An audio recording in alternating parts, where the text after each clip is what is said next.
Le Livre du Ciel, tome 16, 24 novembre 1923. L'histoire de la volonté divine. Comment, dans l'œuvre de la rédemption, la très sainte Vierge se fit solidaire de tous les actes de la volonté divine et prépara la nourriture pour ses enfants. C'est pourquoi elle est la mère et la reine de la volonté divine.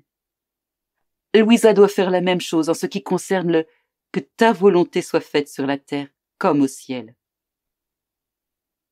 Je faisais l'heure de la Passion, dans laquelle la mère attristée reçut son fils mort dans ses bras et le déposa dans le sépulcre. Je disais à Marie, « Douce maman, aux côtés de Jésus, je dépose dans tes bras toutes les âmes, afin que tu les reconnaisses toutes comme tes enfants. Tu les inscrives un à un dans ton cœur et tu les places dans les plaies de Jésus. Ils sont les enfants de ton immense douleur. Et cela est assez pour que tu les reconnaisses et les aimes.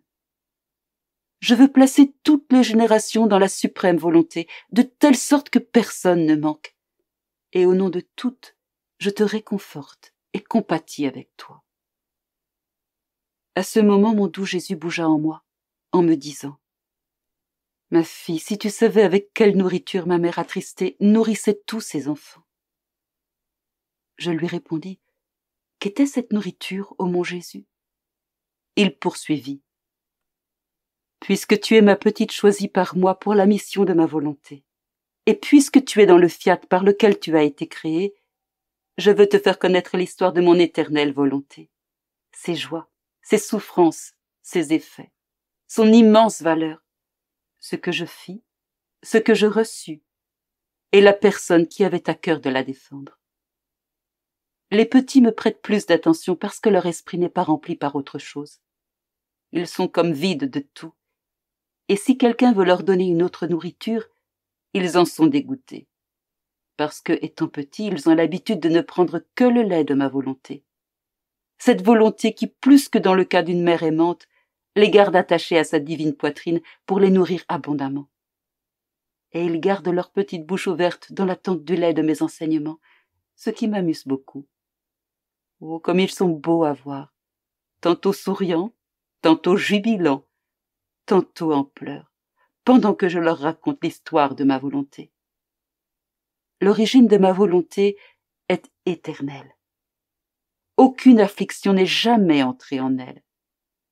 Entre les personnes divines, cette volonté est parfaitement harmonieuse. En fait, elle est une.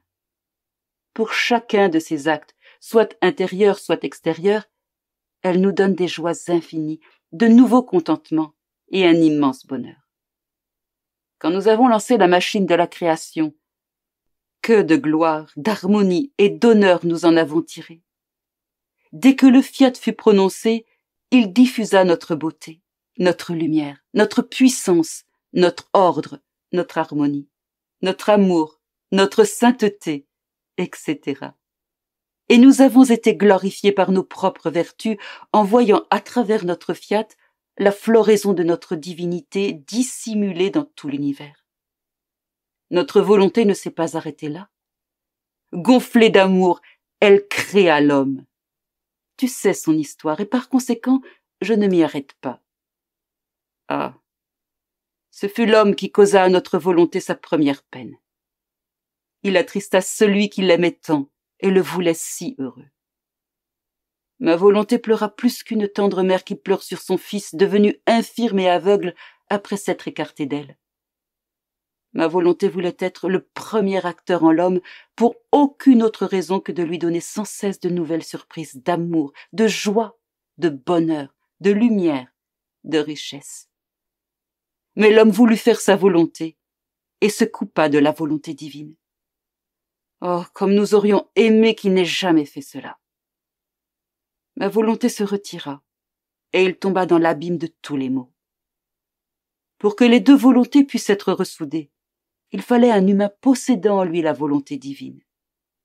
Comme moi, le Verbe éternel, j'aimais l'homme d'un amour éternel, nous, les divines personnes, avons décrété que j'allais revêtir la chair humaine dans le but de venir sauver l'homme et de ressouder les deux volontés. Mais où descendre ? Qui serait la créature qui prêterait sa chair à son Créateur.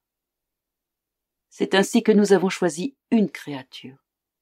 Et en vertu des mérites à venir du futur Rédempteur, elle fut exemptée du péché originel.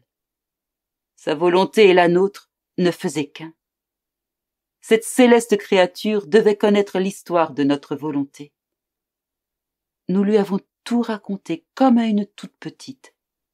La douleur de notre volonté et comment, en coupant sa volonté de la nôtre, l'homme ingrat contraignit notre volonté à se retirer dans son cercle divin, contrarié dans ses desseins et empêché de communiquer ses biens à l'homme et d'atteindre le but pour lequel elle l'avait créé.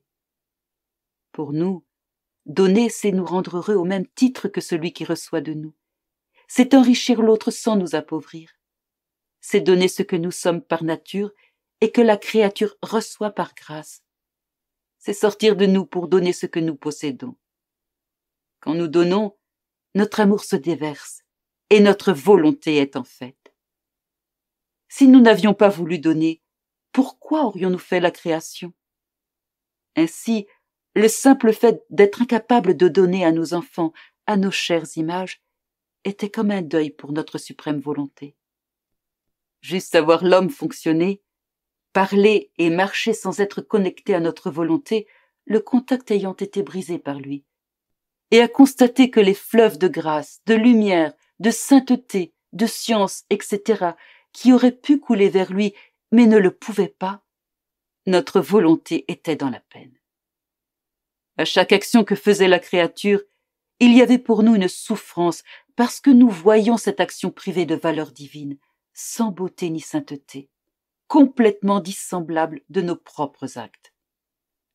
Oh, comme la céleste petite comprenait cette grande peine que nous avions, et le grand tort que s'était causé l'homme en se coupant de notre volonté. Oh, que de larmes elle a versé à cause de notre peine et de la grande misère de l'homme. Apeurée, elle ne voulait concéder aucune parcelle de vie à sa volonté. Et c'est pourquoi elle demeura petite. Comme sa volonté n'avait aucune vie en elle, comment aurait-elle pu grandir? Cependant, ce qu'elle ne faisait pas, notre volonté le faisait. Elle la rendit toute belle, sainte et divine. Elle l'enrichit tellement qu'elle fit d'elle la plus grande de toutes. Elle fut un prodige de notre volonté, un prodige de grâce, de beauté, de sainteté. Mais elle demeura toujours petite, à tel point qu'elle n'a jamais quitté nos bras. Prenant à cœur notre défense, elle réparait tous les actes pénibles vécus par notre volonté suprême. Non seulement était-elle en parfait ordre avec notre volonté, mais elle fit sienne tous les actes des créatures. Absorbant en elle notre volonté rejetée par les hommes, elle faisait réparation et l'aimait en leur nom. Considérant notre volonté comme déposée dans son cœur virginal, elle préparait la nourriture de notre volonté pour toutes les créatures. Vois-tu donc avec quelle nourriture cette mère très aimante nourrit ses enfants? Cette nourriture lui coûta durant toute sa vie des souffrances inouïes, même la vie de son fils. Elle forma ainsi en elle un dépôt abondant de cette nourriture de ma volonté pour la garder disponible pour tous ses enfants en tant que mère tendre et aimante. Elle ne pouvait aimer ses enfants plus que cela. En leur donnant cette nourriture, son amour a atteint le degré ultime. Par conséquent, parmi tous ces titres, le plus beau qui pouvait lui être donné fut celui de mère et reine de la volonté divine.